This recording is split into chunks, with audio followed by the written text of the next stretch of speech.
দর্শক, গত কিছুদিন ধরে আলোচনার কেন্দ্রবিন্দুতে রয়েছে স্পেনের স্বায়ত্তশাসিত একটি অঞ্চল, যেটির নাম হচ্ছে সেউটা। এই সেউটা শহরটি কিন্তু মরক্কোর সাথে, অর্থাৎ এটিকে আসলে ইউরোপের অংশ বলা যায় না, এটি আসলে আফ্রিকা মহাদেশের একটি অংশ। এবং সেখানে কি পরিমাণ মানুষ মরক্কো থেকে ভিতরে ঢুকেছে, বা বলা হচ্ছে যে ৬০,০০০ মানুষ ১-২ দিনের মধ্যেই কিন্তু ৬০,০০০ মানুষ সেখানে মরক্কো থেকে স্পেনের যে সেউটা অঞ্চল, সেই অঞ্চলে কিন্তু প্রবেশের চেষ্টা করেছে। তো বিভিন্ন ভিডিও সোশ্যাল মিডিয়ায় কিন্তু এই বিষয়ে কিন্তু ভাইরাল হয়েছে, যে সেখানে দেখা যাচ্ছে যে হাজার, হাজার মানুষ, আপনারা দেখতে পাচ্ছেন যে হাজার, হাজার মানুষ সেখানে বিভিন্নভাবে সেখানে প্রবেশের কিন্তু চেষ্টা করছে। তো দর্শক, সেখানে তারা খালি প্রবেশ করেই যে ক্ষান্ত আছে সেরকমটি নয়। সেখানে কিন্তু অনেক দোকানপাটে হামলার ঘটনা ঘটেছে। সেখানে অনেক জায়গায় ভাঙচুরের ঘটনা ঘটেছে, যে আপনারা দেখতে পাচ্ছেন যে পুলিশ চেষ্টা করছে যে যারা হামলাকারী তাদেরকে আটকানোর জন্যে বিভিন্নভাবে। তো এই সেউটা শহরটি কিন্তু একটি ছিটমহল যেটাকে বলে, সেরকমই। দর্শক, আপনারা লক্ষ্য করলে দেখতে পাবেন যে এই শহরটি কিন্তু এই যে মরক্কোর সীমানায়, অর্থাৎ এর মাঝখান দিয়ে বয়ে গিয়েছে যে জিব্রাল্টার প্রণালী। এই জিব্রাল্টার প্রণালী দিয়েই কিন্তু মানুষ বোটে করে, বেশিরভাগ অনেকেই বোটে করে, অনেকেই আবার ল্যান্ড আ আ অর্থাৎ স্থলপথেই কিন্তু এই যে সেউটা শহরটিতে অ্যা আসার চেষ্টা করেছে, এবং অনেকেই ঢুকতে পেরেছে, এবং অনেকেই দেখলাম যে অপেক্ষায় রয়েছে। সেউটা শহরে প্রবেশের জন্য অপেক্ষায় রয়েছে। এই সেউটা ইউরোপীয় ইউনিয়ন অন্তর্ভুক্ত স্পেনেরই একটি স্বায়ত্তশাসিত অঞ্চল। অর্থাৎ এই অঞ্চলটি, এই শহরটি যদিও ভৌগোলিকভাবে আফ্রিকার ভেতরেই পড়ে, কিন্তু রাজনৈতিকভাবে এটি কিন্তু স্পেনের আন্ডারে। তো এর ভেতরে যাওয়া মানেই কিন্তু একজন মানুষ কিন্তু ইউরোপের ভেতরে কিন্তু সে ঢুকে যায়। তো এইটি নিয়ে আসলে ইউরোপীয় ইউনিয়নের দেশগুলো খুবই কনসার্ন, যে একদিনে এত মানুষ যদি কোনোভাবে স্পেনের ভেতরে ঢোকা মানেই ইউরোপের ভেতরে ঢোকা। যদিও সেটি মূল ভূখণ্ড থেকে খানিকটা দূরে, তারপরেও তারা কিন্তু আইনগতভাবে তখন ইউরোপের ভেতরেই কিন্তু তারা আ ঢুকে যায়, এবং তো ইমিগ্রেশন যে আইন রয়েছে, ইউরোপের যে ইমিগ্রেশন আইন, তখন কিন্তু তাদের উপর সেটি কার্যকর হবে বলেই সেই সমস্ত মানুষ কিন্তু সেটি আশা করে।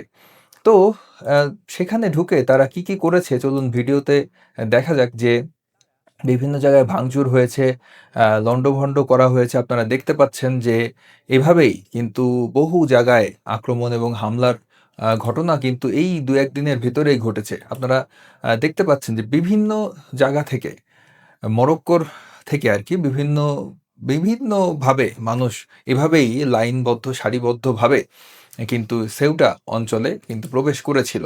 তো আপনারা আরেকটি ভিডিও দেখুন, যে পুলিশের গাড়ি লক্ষ্য করে হামলার ঘটনাও কিন্তু সেখানে ঘটেছে। তো এর পেছনে আসলে স্পেনের কোনো রাজনৈতিক সিদ্ধান্ত বা কূটনৈতিক সিদ্ধান্ত দায়ী কিনা সেটি এনালাইসিস করে আমি আরেকটি ভিডিও তৈরি করব। সেখানে আমি ব্যাখ্যা করার চেষ্টা করব যে এত মানুষ হঠাৎ করে স্পেন অভিমুখে রওনা হওয়ার পেছনে কারণ কি হতে পারে? কিছু, কিছু কারণ, একটি কারণ আপনাদেরকে বলি, যে আহ এই যে হঠাৎ করে একটি গুজব সেখানে চাউর হয় যে আ স্পেন তার বর্ডার উন্মুক্ত করে দিয়েছে, ছিটমহল খুলে দিয়েছে। এরকম একটি গুজব কিন্তু সেখানে আ চাউর করা হয়। সেটি কোনো আ অসাধু ব্যক্তির মাধ্যমেই সেটি ঘটানো হয়, এবং এর পেছনে ধারণা করা হচ্ছে যে মানব পাচারকারী যেই সংঘগুলো রয়েছে তারাই কাজ করেছে, এবং তারা এই গুজবটি সোশ্যাল মিডিয়া সহ বিভিন্ন প্ল্যাটফর্মে এটি প্রচার করেছে যে স্পেন মরক্কোর সাথে তাদের যে ছিটমহল রয়েছে সেউটা, সেটি উন্মুক্ত করে দিয়েছে, এবং সেখানে স জা মানে জনসাধারণের প্রবেশ উন্মুক্ত। কিন্তু শর্ত হচ্ছে তাদেরকে জলপথে, অর্থাৎ সমুদ্রপথে যেতে হবে। এরকম একটি গুজবের কথাও কিন্তু শোনা যাচ্ছে। এর মাধ্যমে অ্যা যারা অসাধু, যারা মানব পাচারকারী রয়েছে, তারা লক্ষ, লক্ষ কোটি, কোটি টাকার বাণিজ্য হয়তো এর মধ্যে করে নিয়েছে। যার ভিকটিম হয়েছে এই সমস্ত মানুষরা, তারা গিয়েছে স্পেনে, যেয়ে তারা কিন্তু থাকতে পারেনি। পরবর্তীতে দেখা যাচ্ছে যে ৬০,০০০ যারা প্রবেশ করেছিল, বিভিন্ন জায়গা থেকে দাবি আসছে যে তাদের মধ্যে অলমোস্ট ৪৮,০০০ মানুষ কিন্তু আবার মরক্কোতে ফেরত গিয়েছে। তাদের কেউ বলছে, এরকম সাক্ষাৎকার দেখলাম যে কেউ বলছে যে, "আমরা কেন এসেছিলাম আমরা নিজেরাই জানি না।" তো আসলে এত মানুষ এভাবে হুট করে প্রবেশ করে ফেলা, একটি দেশের বর্ডার পেরিয়ে আরেক দেশে এত মানুষ একসাথে প্রবেশ করা, তাও ইউরোপের মতো জায়গায়, এটি আসলে খুবই মানে রেয়ার একটি ঘটনা। এরকম ঘটনা সচরাচর দেখা যায় না। বিভিন্ন অনিয়মিত পদ্ধতির মাধ্যমে অনিয়মিত ভাবে অনেকেই যায়। আমরা দেখেছি পূর্বেও। কিন্তু এইভাবে একসাথে এত মানুষ যাওয়া এবং সেখানে যেয়ে এ ধরনের কর্মকাণ্ড করা, এটি একটি দেশের জন্যে কতটা নিরাপত্তা হুমকি সেটিও আসলে ভাববার বিষয়। এবং ইউরোপের বিভিন্ন দেশগুলো, যেহেতু ইউরোপের সেনজেন যে চুক্তি রয়েছে তার আন্ডারে কিন্তু বর্ডারলেস একটি পদ্ধতি তারা অবলম্বন করে, এবং ইউরোপীয় ইউনিয়নের যারা নাগরিক রয়েছে তারা কিন্তু কোনো ভিসা পাসপোর্ট ছাড়াই এক দেশ থেকে অন্য দেশে যাতায়াত করতে পারে। তো একটি দেশে যখন এত পরিমাণ অনিয়মিত অভিবাসী হঠাৎ করে ঢুকে যায়, সেগুলো কিন্তু অন্যান্য ইউনিয়নভুক্ত দেশগুলো বা সেনজেনভুক্ত দেশগুলোর জন্যও মাথা ব্যথার বা কনসার্নের একটি কারণ হয়ে দাঁড়ায়। ইতিমধ্যেই আপনারা দেখেছেন অনেক দেশ কিন্তু এটি নিয়ে রিঅ্যাক্ট করেছে। যেরকম আ ইটালি, অ্যাম ইটালির প্রাইম মিনিস্টার মেলোনি দাবি করেছেন যে স্পেনকে সেনজেন অঞ্চল থেকে সাময়িকভাবে বাদ দেওয়ার দাবি কিন্তু তিনি তুলেছিলেন। তো এবং তিনি কিন্তু খালি দাবি তুলেই কিন্তু ক্ষান্ত হননি। তিনি স্পেনের সঙ্গে সেনজেন চুক্তি কিন্তু স্থগিত করেছে। যেটি আসলে স্পেনের জন্যে কোনো শুভ সংকেত নয় বলেই আমার মনে হচ্ছে।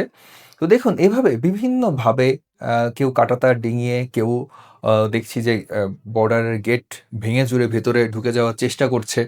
আবার কেউ আ সমুদ্রপথের মাধ্যমে আ সেউটায় প্রবেশের চেষ্টা করছে। এভাবেই কিন্তু মানুষ ইউরোপে প্রবেশের চেষ্টা চালিয়ে যাচ্ছে। তো দর্শক, এর পেছনে আসলে অনেকগুলা রাজনৈতিক আ কারণ রয়েছে। তো যেগুলো আমি আরেকটি ভিডিওর মাধ্যমে বিশ্লেষণ করব। একটি করে পয়েন্ট এনালাইসিস করার চেষ্টা করব। তো সেখানে যারা এই পদ্ধতিতে যাওয়ার চেষ্টা করেছে তাদের মধ্যে কিন্তু ৫৭ জনের মৃত্যুর ঘটনা ঘটেছে, এবং সেখানকার স্পেনের প্রধানমন্ত্রী বলেছেন যে এটি সার্বভৌমত্বের লঙ্ঘন। তো দর্শক, স্পেনের প্রধানমন্ত্রী আরও একটি বিষয় কিন্তু তুলে এনেছেন। তিনি সেউটা অভিবাসন ইস্যুতে ইউরোপীয় ইউনিয়নের দেশগুলোর স্বার্থপর আচরণের সমালোচনা স্পেনের প্রধানমন্ত্রী। তো স্বার্থপর আচরণ বলতে তিনি কোনো দেশের অবশ্য নাম প্রকাশ না করেই তিনি বলেছেন যে অধিকাংশ দেশই আমাদের প্রতি সমর্থন ও সংহতি প্রকাশ করেছে এবং সহায়তার প্রস্তাব দিয়েছে। তবে অন্য কিছু দেশ স্পেনকে আক্রমণ করার এবং সেঙ্গেন এলাকা থেকে স্পেনকে সাময়িকভাবে বাদ দেওয়ার দাবি তোলার পথ বেছে নিয়েছে। দর্শক, বুঝতেই পারছেন যে স্পেনের প্রধানমন্ত্রী কিন্তু কিছু দেশকে ইন্ডিকেট করে এই কথা বলেছেন। তো দর্শক, আহ, এভাবেই কিন্তু আবার অনেকেই ফেরত চলে যাচ্ছে। যারা ঢুকেছিল তাদের মধ্যে অনেকেই আবার কিন্তু নিজ দেশে, অনেকেই মরক্কোর অভিবাসী অনেকেই ছিল। মরক্কের যারা স্থানীয় তারাও অনেকে ঢুকে পড়েছিল। তারা কিন্তু আবার কিন্তু ফেরত চলে যাচ্ছে, কারণ সেখানে আহ, আসলে খাবারের অভাব, পানির অভাব, এত মানুষ একসাথে সেউটার কিন্তু যেই সেখানকার ক্যাপাসিটি এত বেশি না।